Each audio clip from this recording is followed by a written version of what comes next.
warm welcome to our guests, teachers, and my dear friends. It gives me immense pleasure to welcome you all at today's seminar. We are honored to have you all with us. Before starting, let me give you a brief of today's seminar. So, on the occasion of International Disaster Risk Reduction Day, we have organized a guest lecture on disaster management, in which our main focus will be disasters caused due to fire. As it is known, fire affects humans at a great extent. A major reason behind the cause is lack of knowledge. So, to share his knowledge, we have our today's guest, Mr. Anil Patil. I now request Professor Sagar Tipnis to introduce our guest. Good afternoon, everyone. A warm welcome to all of you. So, on behalf of Department of Commerce and Team Udyojak, I would like to introduce our guest for today's webinar.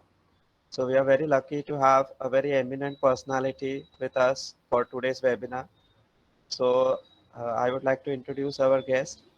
So, our guest lecturer for today is Mr. Anil Patil, sir. He was acting shift fire officer, now retired after 36 years of service in HPCL Mumbai Refinery. He is also ex-division chief warden at Civil Defence Mumbai. He is an expert faculty member at National Safety Council, uh, president medalist for meritorious service in civil defense, and gold medalist in firefighting from National Civil Defence College, Nagpur. So now I would like to request sir to begin with today's webinar. So over to you, sir. नमस्कार, मी अनिल पाटील. सरांनी आता माझा परिचय करून दिला. Disaster management या विषयावर आज मी आगीबद्दल आपणास माहिती देणार आहे. Program on fire safety education, what burns never returns. जे काही जळणार आहे ते आपल्याला परत मिळणार नाही, त्यासाठी प्रिव्हेंट फायर टू अवॉइड डिस्ट्रक्शन्स, आग रोखणे ही आपली जबाबदारी आहे. कॉन्सिक्वेन्सेस ऑफ फायर, आगीचे दुष्परिणाम मानवी जीवनाशी निगडित महत्वाचे दोन, लॉस ऑफ लाईफ आणि लॉस ऑफ प्रॉपर्टी. मी ज्या कारखान्यात काम करतो, HPCL मुंबई रिफायनरी, या कारखान्यामध्ये कच्च्या तेलावरती प्रक्रिया करून एकूण 36 प्रॉडक्ट बनवले जातात. त्याच्यामध्ये पेट्रोल, डिझेल, केरोसिन, वॅक्स इत्यादी पदार्थ आपण तयार करतो. मानवाला लागणारे महत्वाचे दोन म्हणजेच LPG, जे आपण जेवण शिजवण्यासाठी गॅस जो वापरतो तो HPCL मध्ये तयार होतो. तसंच LPG ज्या ट्रक मधून वाहून नेला जातो, त्या ट्रक साठी लागणारा डिझेल असेल, पेट्रोल असेल, ते बनवणे. तसंच ते ट्रक ज्या रस्त्यावर चालतो तो रस्ता बनवण्यासाठी लागणारा डांबर, हे सगळ्या गोष्टी HPCL मध्ये तयार केल्या जातात. म्हणजेच माझ्या HPCL मधली जो कर्मचारी आहे त्याची जबाबदारी खूप मोठी आहे. त्यांनी काळजी घेऊनच हे सगळे प्रक्रिया तयार केली जाते. माझ्या कारखान्यामध्ये जर काही नुकसान झालं, आग लागली, तर त्याचे परिणाम बाहेर सामान्य नागरिकांवर होऊ शकतात, कर्मचाऱ्यांवर होऊ शकतात. कर्मचारी बेकार होऊ शकतात, त्यांचं loss of books of accounts and records त्याचं नुकसान होऊ शकतं. लॉस ऑफ स्किल्ड वर्कर्स, कुशल कामगारांचं नुकसान होऊ शकतं. एक कुशल कामगार तयार व्हायला साधारण 25 वर्ष लागतात. म्हणजेच जर काही कारखान्यामध्ये दुर्घटना घडली तर त्या दुर्घटनेमुळे त्या कारखान्याची स्थिती 25 वर्ष मागे जाऊ शकते. माझ्या कारखान्यामध्ये जे प्रॉडक्ट निघतायत ते जर बाहेर आले नाही, त्याची कमतरता जर बाहेर जाणवली, तर त्यामुळे बाहेर महागाई होऊ शकते, त्या पदार्थांची किंमत वाढू शकते. आजच्या कार्यक्रमामध्ये आग म्हणजे काय, आग विझवण्याचे प्रकार, आगीचे वर्गीकरण, आग विझवण्यासाठी रासायनिक अग्निशमक यंत्र, त्यानंतर आग लागण्याची सामान्य कारणं आणि त्यांच्यासाठी रोखण्यासाठी आपण करणारे उपाय, एवढे उपाय योजून सुद्धा जर आग लागली तर आपण काय करणार याबद्दल माहिती घेणार आहोत. Principles of combustion. Fire, it is a chemical chain reaction which takes place with the evolution of heat and light. आग म्हणजे आग सुरू होताना सर्वप्रथम जो जळणारा पदार्थ आहे तो गरम होतो.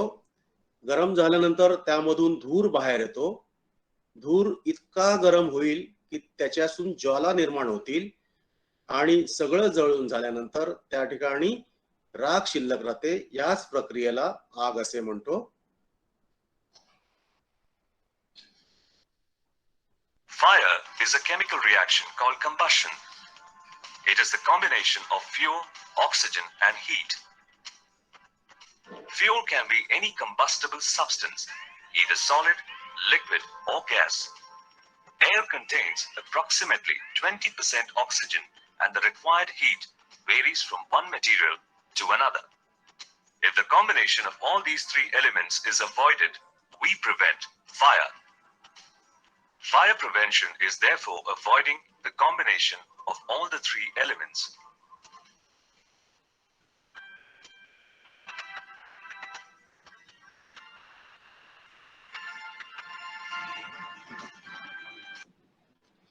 आग लागण्यासाठी महत्वाच्या 3 घटकांची गरज.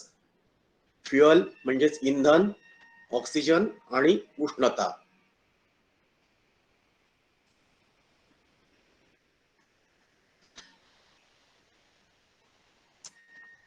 आता जी आपण फिल्म बघणार आहोत त्याच्यामध्ये एखादा पदार्थ जळतो त्याच्यापासून जी निर्माण होणारी फ्लेम आहे त्या फ्लेमचा रंग कोणता आहे त्याच्यावरून आपण त्या आगीवरती कोणता केमिकलचा वापर केल्यानंतर ती आग विझली जाईल याचं टेक्निक ठरलं जातं.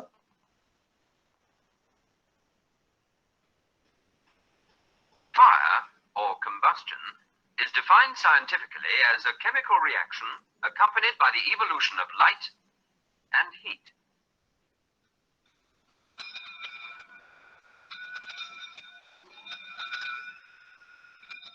In theory, anything from a small contained fire to a fire which appears to be out of control. In practice, the fireman meets different kinds of fire.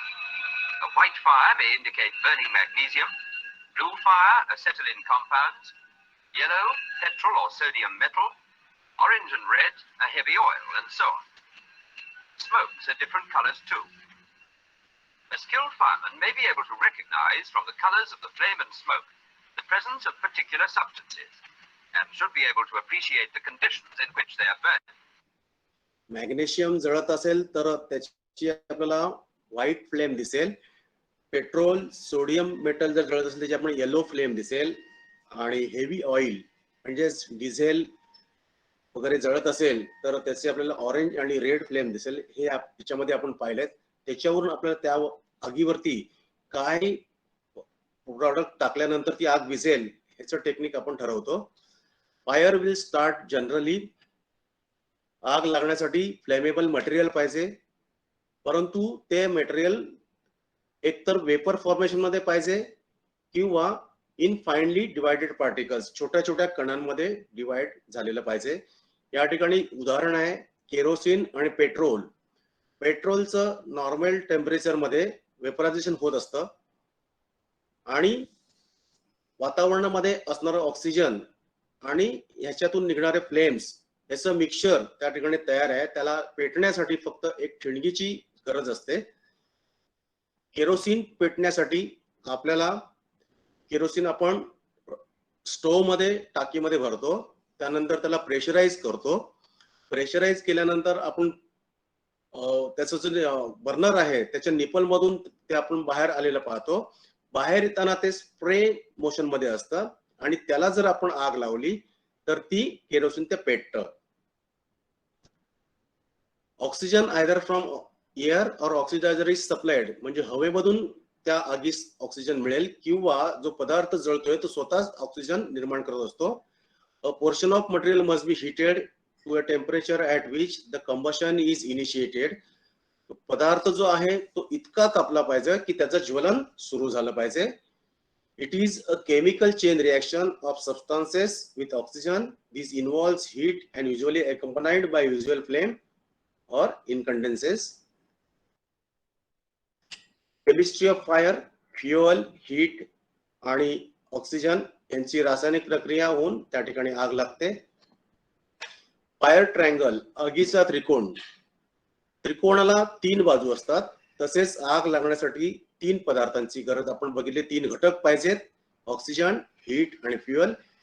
Enough oxygen to sustain combustion, enough heat to reach ignition temperature. Some fuel or combustible material together they produce chemical reaction, that is fire. Take away any of these things and fire will be extinguished. आग विझवायची असेल तर तिघांपैकी कोणताही एक घटक आपण बाजूला केला तर ती आग नक्कीच विझणार. ऑक्सिजन सोर्स, अप्रॉक्सिमेटली आग लागण्यासाठी 16% म्हणजे 16% ऑक्सिजनची गरज आहे. Normal air contains 21% of oxygen. Some fuels contains its own oxygen supply. Heat sources, आगीला उष्णता कुठून मिळणार? तर एकतर उघडी ज्वाला, सूर्यापासून, गरम surface, hot surface, sparks and arcs, frictions, chemical action, electrical energy आणि गॅस कॉम्प्रेशन. फ्युएल 3 स्टेजेस मध्ये, सॉलिड, लिक्विड, गॅस. गॅस वेगवेगळ्या प्रकारच्या, natural gas, propane gas, carbon monoxide, butane, hydrogen, acetylene. Liquids, gasoline म्हणजेच petrol, kerosene, turpentine, alcohol, paint, varnish, olive oil, liquor. Solid, घन पदार्थ, coal म्हणजेच कोळसा, wood, paper, cloth, wax, grease, leather, plastic, sugar, grain and hay. आग पसरण्याची कारणे, mode of spread, fires, conduction, convection आणि radiation.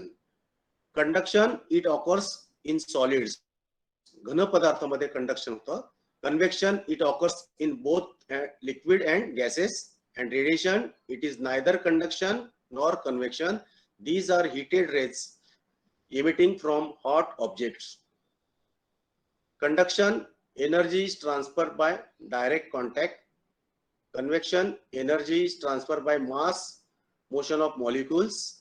And radiation, energy is transferred by magnetic radiation. Conduction, या ठिकाणी आपल्याला एक उदाहरण दाखवले पिक्चर मध्ये. एक लोखंडाची पट्टी आहे, त्याला एका ठिकाणी जर आपण उष्णता दिली तर तो टोकाची बाजू आपली गरम होते आणि गरम झाल्यानंतर ते जी उष्णता दुसऱ्या बाजूला ट्रान्सफर होते. Heat energy pass on from one molecule to the next, एका अणूपासून दुसऱ्या अणूकडे ती उष्णता ट्रान्सफर केली जाते. The molecule vibrates above its means position, pass on heat energy by colliding with their neighbours. The ability to conduct heat varies between materials. Convection, when a liquid or gas heated, it expands, it becomes less dense. The lighter fluid arises being displaced by colder and therefore dense fluid in turn becomes heated, and so a circulation is set up. Heat energy is carried out through the fluid by actual movements of molecules. Picture मध्ये दाखवलेलं आपल्याला ground फ्लोअरला त्या ठिकाणी आग लागली आहे. त्यानंतर स्टेअरकेस मध्ये पहिल्या माळ्यावर, दुसऱ्या माळ्यावर, तिसऱ्या माळ्यावर, चौथ्या माळ्यावर तो धूर गेलेला आहे. त्याच्या संपर्कात कुठलाही ज्वलनशील पदार्थ आला नाही, परंतु 5व्या माळ्यावर त्याच्या संपर्कात ज्वलनशील पदार्थ आल्यामुळे त्या ठिकाणी पेट घेतलेला आहे. Radiation, it does not involve any contact between bodies. It is independent of any material in the intervening space. These are the heated rays traveling in straight lines in all directions with same intensity. एक picture दाखवलेला आहे. कपडे सुकवण्यासाठी कपडे त्या stand वरती ठेवलेले आहेत आणि ते सुकवण्यासाठी हीटरचा वापर केला आहे. कपडे सुकल्यानंतर ते हीटर बंद करणं गरजेचं आहे, परंतु हीटर बंद न केल्यामुळे ती हीट सतत त्याला मिळत राहते आणि कपडे पेट घेत आहेत.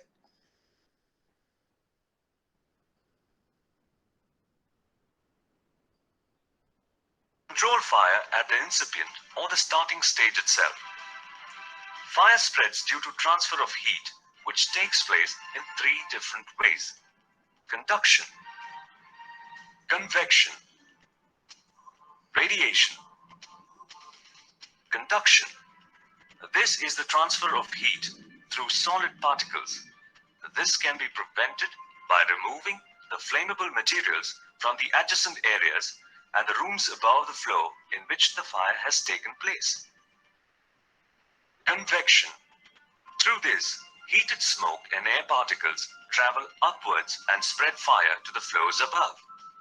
To prevent this type of spreading, all the doors and windows have to be closed to prevent heated smoke from entering. Radiation. In radiation, transfer of heat takes place through air particles.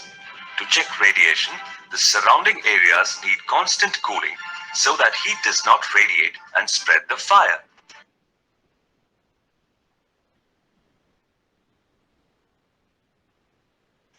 Next, let us consider some aspects of heat. Heat can be transmitted in three different ways: by conduction, by convection, and by radiation. Conduction implies the flow of heat from one body in contact with another body at a lower temperature. Observe this block of wood placed on a metal plate, which is heated. The wood itself is not in contact with the flame, but heat flows from the plate into the woodblock, first driving out its water content in the form of steam.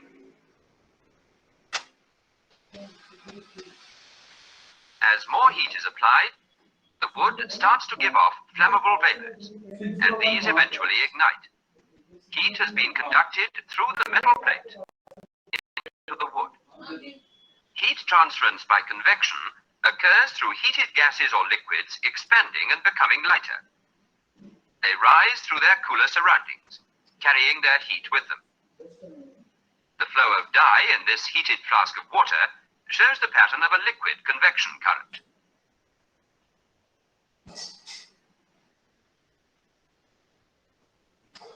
In a burning building, similar air convection currents can convey hot combustion products upwards through lift shafts and stairwells, spreading the fire to the upper floors. Currents of cooler air are drawn inwards towards the source of heat, replacing the hot spent gases rising from it. These cooler currents are heated and rise in turn, maintaining the cycle. Heat transference by radiation implies no contact between hot and cold substances.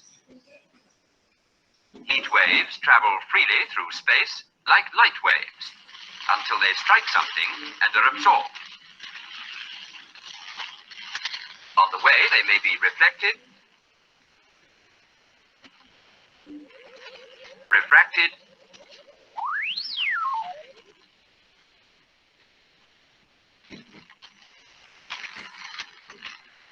or transmitted. But it is only when they are completely absorbed that a significant rise in temperature takes place. Take these paper shreds placed below a metal plate which is heated from above.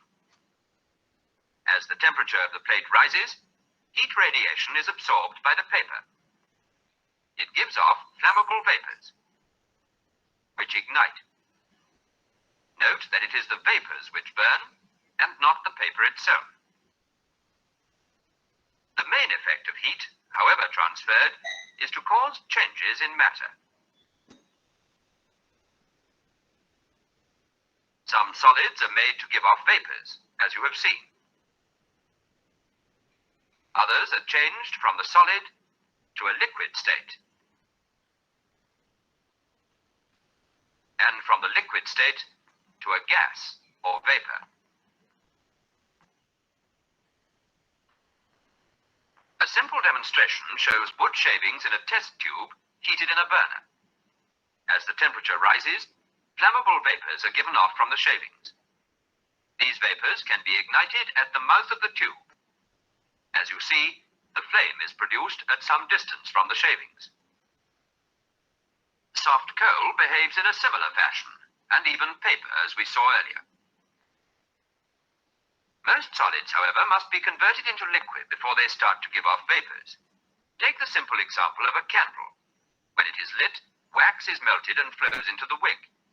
In the heat of the flame, it gives off a flammable vapor, replenished by more wax melted in the candle reservoir. If the wick is snuffed, the hot vapors continue to rise and can be relit at some distance in the air above. आता आपण ज्या दोन film पाहिल्या त्याच्यामध्ये आग पसरण्याची कारणं पाहिली.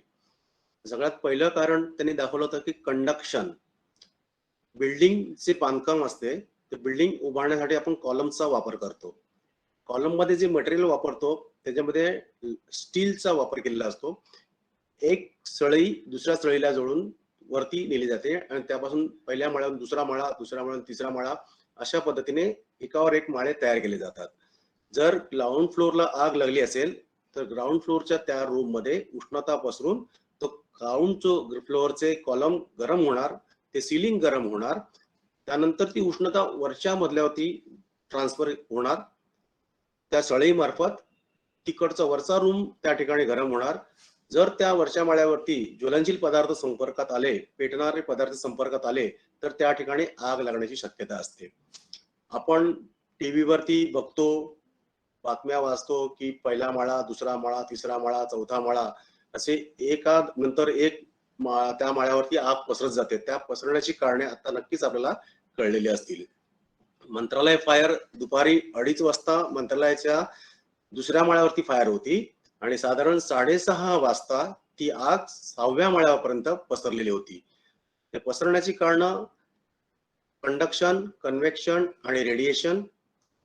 त्या ठिकाणी असणारे ऑफिसेस आणि ऑफिसमध्ये जे फर्निचर आहे त्याने पेट घेतला आणि त्याच्यामुळे ती आग लवकरात लवकर पसरली. फायर फॉर यू अँड मी. आग तुमच्यासाठी आणि माझ्यासाठी. F stands for find, I stands for inform, R stands for report, E stands for extinguish or evacuate. F, find exact location of the fire. आग कुठे लागलेली आहे त्याचं निश्चित ठिकाण शोधा, नंतर त्याच्यावरती अटॅक करा. Inform your colleagues subordinate about fire. आपल्या सहकार्यांना, आपले जे मित्रमंडळी असतील त्यांना सगळ्यांना आपण पाहिलेल्या आगीची माहिती द्या. याचं कारण 2, जर आपण ती आग विझवण्यासाठी प्रयत्न करत असाल, आपण आग विझवण्यासाठी जवळच असणाऱ्या एक्सटिंग्विशरचा वापर करणार. एक्सटिंग्विशर काय आहे तर यंत्र आहे. तर यंत्र आपण ऑपरेट करताना ते चालू होईल की नाही सुरू होईल याची काही गॅरंटी नसते.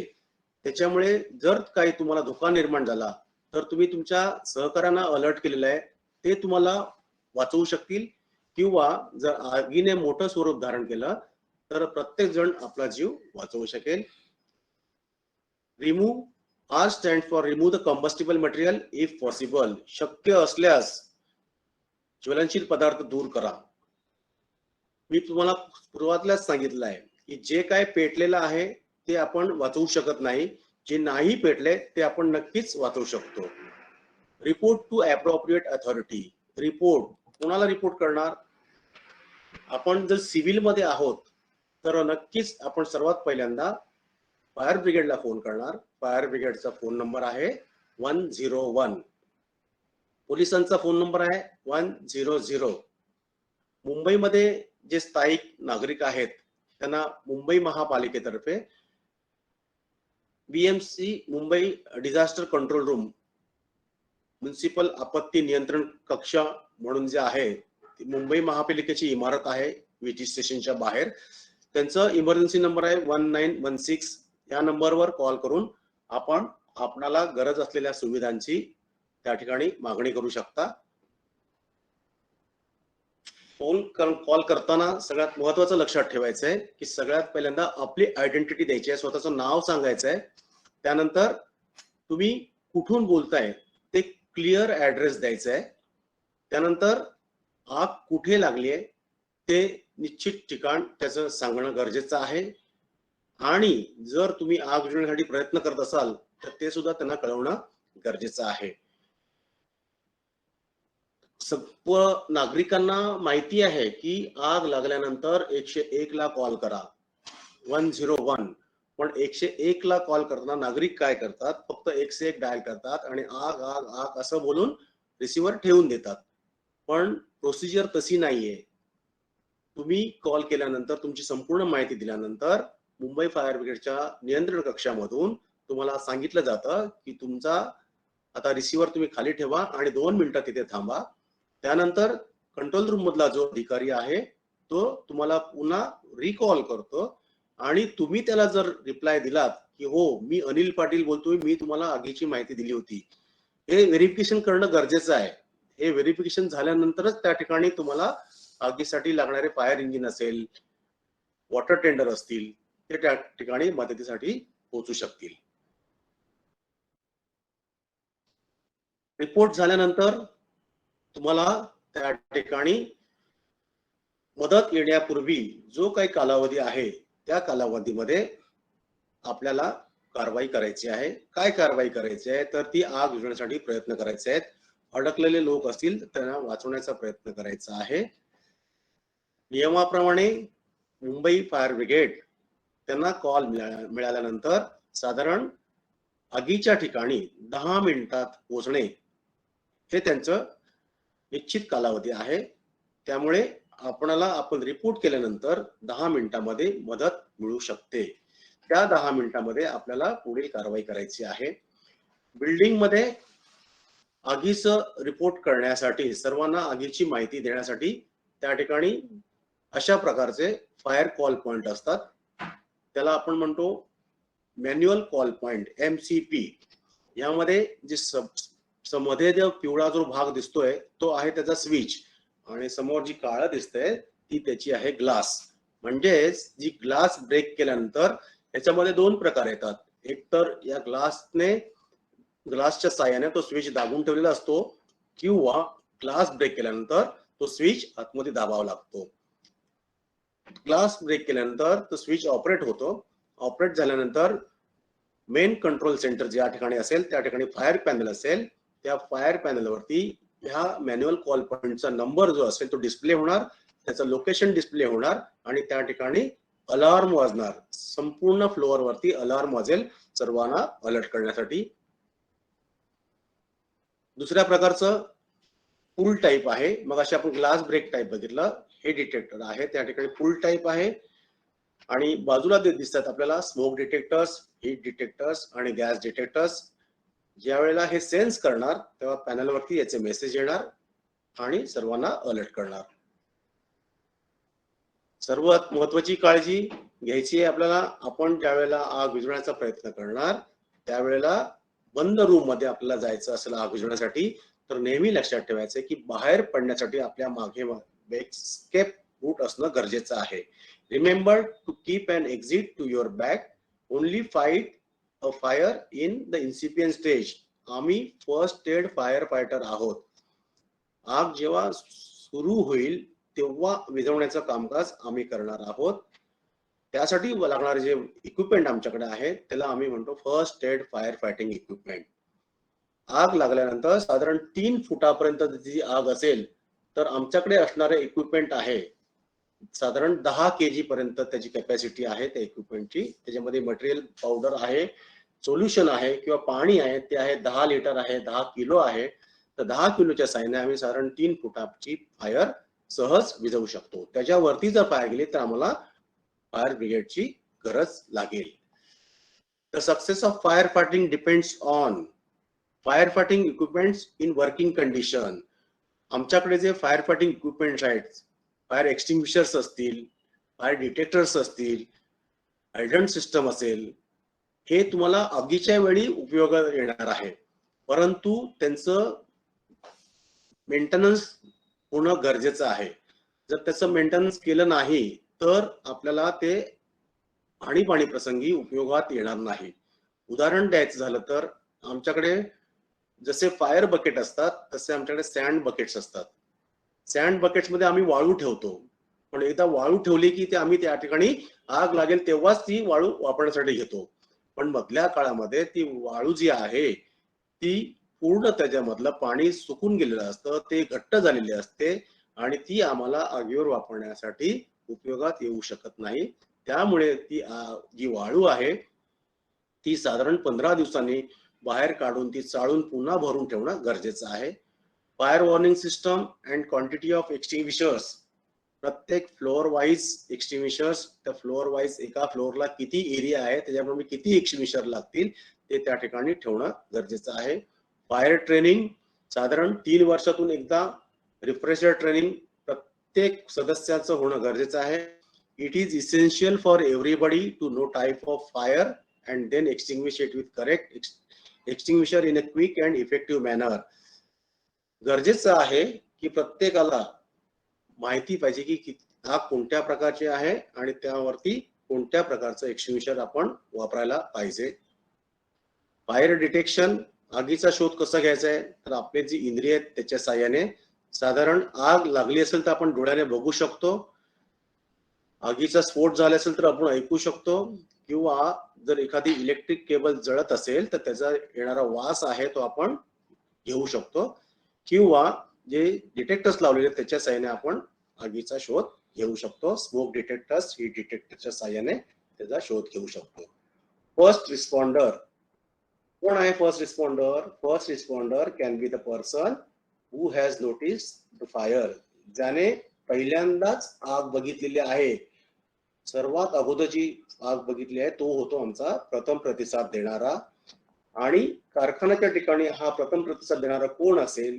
If fire has taken place in a factory then it can be notice by any worker, supervisor, engineer, those who are working very near to such place. He is first responder, तो प्रथम प्रतिसाद देणारा. आग तुमचं post कोणती आहे ते जाणत नाही, त्यासाठी तुम्ही कंपनीचे मालक जरी असलाल, तुम्ही आग जरी बघितली तरी तुमची त्या ठिकाणी तुम्ही फर्स्ट रिस्पॉन्डर म्हणून जिम्मेदारी महत्वाची आहे.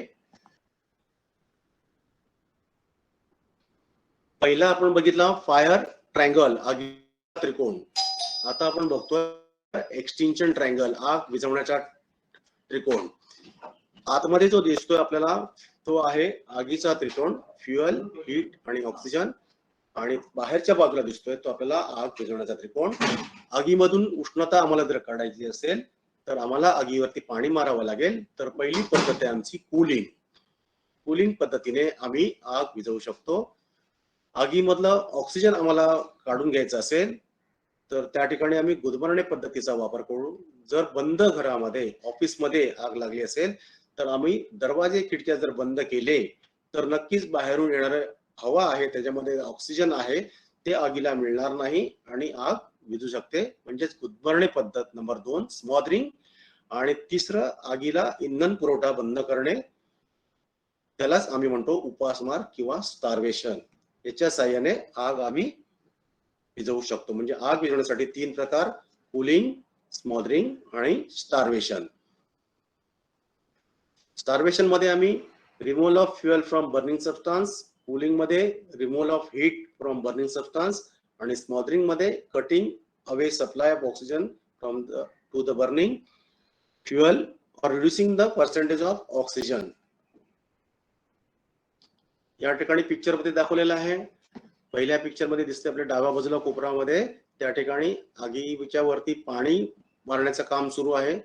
म्हणजेच काय करतो तर आगीचं तापमान कमी पडण्याचं काम करतोय. दुसऱ्या ठिकाणी ड्रम मध्ये जी आग लागली आहे त्याच्यावरती तो फायरमॅन झाकण ठेवण्याचा प्रयत्न करतो. म्हणजेच काय तर हवेतून मिळणारा ऑक्सिजन त्याला न मिळू देणं इथे करत आहे. तिसऱ्या ह्याच्यामध्ये त्या ठिकाणी फायरमन आहे, आग लागलेली आहे, जी पाईपलाईन गेलेली आहे त्याच्यामध्ये जे एक वॉल आहे तो वॉल जर बंद केला तर नक्कीच पुढे त्या ठिकाणी फ्युएल सप्लाय होणार नाही आहे, इंधन पुरवठा होणार नाही आहे आणि आग विझू शकते. आणि चौथ्या पिक्चर मध्ये आम्हाला उजव्या बाजूला कोपऱ्यामध्ये दिसतंय इनिबिशन ऑफ चेन रिएक्शन. म्हणजेच काय करतो आम्ही तर आगीवरती ड्राय केमिकल पावडर, सुक्या पावडरचा त्या ठिकाणी वापर करतो आणि त्याच्या साहाय्याने जे फ्री रॅडिकल्स असतात त्याला ट्रॅप केले जातात आणि ती आग विझवली जाते. फायर फायटिंग इन्स्टॉलेशन्स आणि इक्विपमेंट्स 2 प्रकारचे तुम्ही दाखवलेले आहेत. या ठिकाणी डाव्या बाजूला दाखवलेला फायर हायड्रंट सिस्टम, या ठिकाणी हायड्रंटचं पोस्ट आहे आणि त्याला वॉल असेंब्ली आहे आणि खाली जे दिसते त्या ठिकाणी होस कनेक्ट करण्यासाठी कपलिंग आहे. उजव्या बाजूला दिसतोय तो आपल्याला आहे फायर होज. हा होज तुम्हाला त्या हायड्रंट सिस्टमला कनेक्ट करायचा असतो.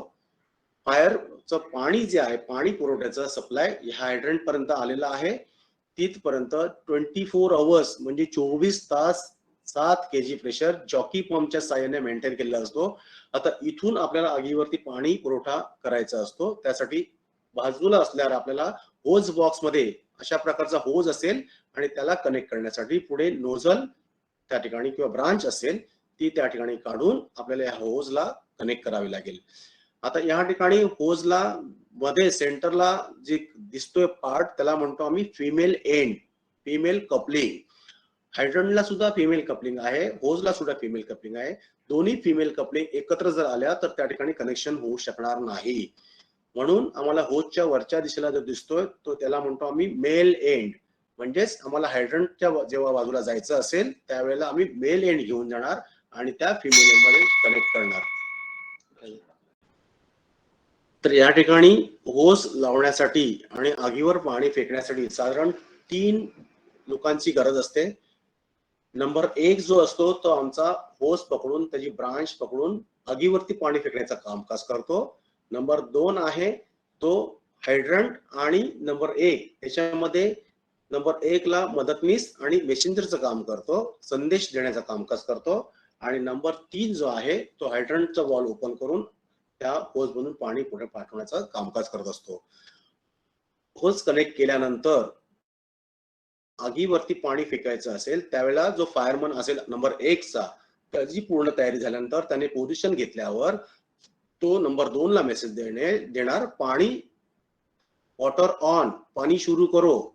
नंबर 2 नंबर 3 ला मेसेज देणार पाणी सुरू करो. नंबर 3 वॉल ओपन करणार आणि नंबर 2 ला मेसेज देणार पाणी आ रहा है संभालो. त्यानंतर नंबर 2 जो आहे तो नंबर 1 ला होज पकडण्यासाठी त्या ठिकाणी मदत करेल. ज्या वेळेला पाणी होज मधून पुढे वाहायला सुरुवात होईल, पाणी जर प्रेशरने जास्त प्रेशरने आलं तर ते होज बॅक मारण्याची शक्यता असते, म्हणजेच मागे फेकण्याची शक्यता असते. ते फेकू नये म्हणून आमचा जो फायरमन जो आहे त्याची पोझिशन व्यवस्थित असणं गरजेचं आहे. त्याने कसं पकडायचं फायरमन होज तो त्या ठिकाणी या पोझिशन मध्ये दाखवलेला आहे. त्यांनी बघा आपल्या दोन्ही पायामध्ये अंतर ठेवलेलं आहे. त्यांनी होज जो आहे तो आपल्या काखेमधून पुढे घेतलेला आहे आणि समोर त्याच्या जो हातावरती ठेवलेला आहे ते आहे त्याचं नोझल किंवा त्याला आम्ही म्हणतो ब्रांच. तर ह्या ब्रांच मधून आम्हाला पाणी सरळ लांब पर्यंत फेकता येणार. डाव्या हाताच्या साहाय्याने त्याने नोझलच्या वरती ग्रिप केलंय, म्हणजेच काय केलं तर मागून जो प्रेशर येणार आहे त्या प्रेशरच्या साहाय्याने ब्रांच वरती उचलली जाणार आहे, ती उचलू नये म्हणून त्याने वरून ती दाब दिलेला आहे. अशा प्रकारच्या पोझिशनने आपल्याला त्या ठिकाणी तयारी करणं गरजेचं आहे.